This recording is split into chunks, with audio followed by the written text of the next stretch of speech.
Good morning, all of you.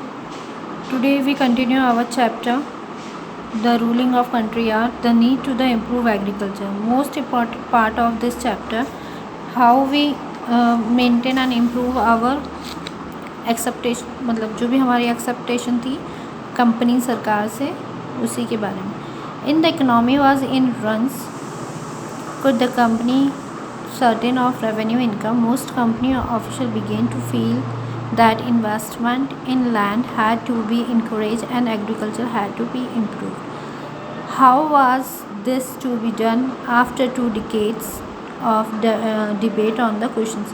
कुछ अब आप देखिए, जब हम कुछ गलत करते हैं तो वो काफ़ी टाइम तक नहीं रहता है, उसको हम एक समय तक अपने पे सहन कर पाते हैं. Then we have to change for this. तो इसी तरीके से कुछ रूल्स थे कंपनी के जिनको चेंज करने के लिए हमारे मतलब कुछ क्वेश्चंस उठ के आए. The company finally introduce the permanent settlement in 1793. अब कंपनी ने इन सब चीज़ों को देखने के बाद एक रूल, मतलब एक परमानेंट एक स्टेटमेंट, एक सेटलमेंट निकाला 1793 में.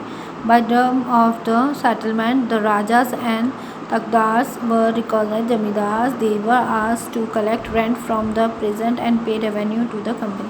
अब जो वहाँ पर ज़मींदार, तकदार और राजा थे वो क्या करेंगे, रेवेन्यू को लेंगे और एक मतलब कंपनी को देंगे. और ये क्या होगा, ये अमाउंट जो होगा वो फिक्स्ड होगा. The amount to be paid was fixed permanently, that is was not to be increase ever in future.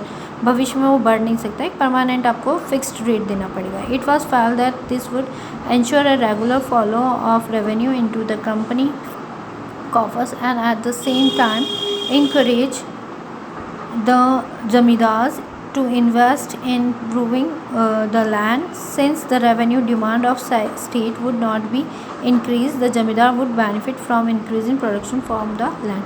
अब जो ज़मींदार होगा वो एक फ़िक्स रेट ही हमारी कंपनी सरकार को देगा. अगर उसमें ज़्यादा मुनाफा भी होता है तो वो ज़्यादा मुनाफे को, मतलब जो उस ज़मीन से मिला है वो ज़मींदार रख लेगा, लेकिन वो कंपनी को पे नहीं करेगा.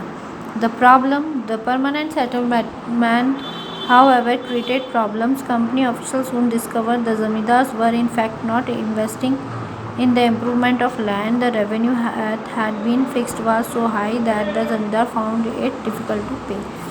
Anyone who failed to pay the revenue lost his zamindari. Numerous zamindars were sold off at auction organized by the company. अब क्या हुआ, इससे क्या प्रॉब्लम्स उठ के आई?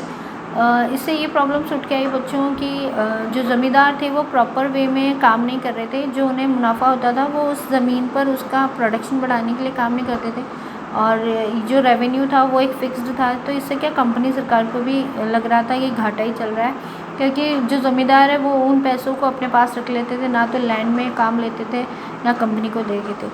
तो ये प्रॉब्लम स्टार्ट होने शुरू हो गई. By the first decade of 19th century, the situation changed. अब 19th century में situation change हो गई.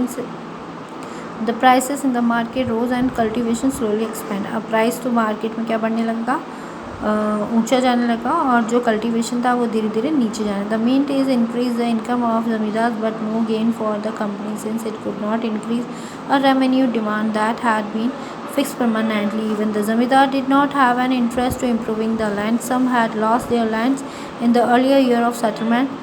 Others now saw the possibility of earning without the trouble and risk. Investment as long as the zamindar could give out the land to tenant the get rent. They were not interested to improving the land. अब देखिए इससे क्या हुआ, सबसे पहला 19th century में एक situation change हुई. अब हमारे जो कंपनी थी उसको ये चीज़ समझ आ गई थी कि भाई मार्केट में क्या है, अभी भी जो कीमतें हैं वो तो बढ़ रही है सामान की, लेकिन उन्हें उससे कोई बेनिफिट नहीं हो रहा.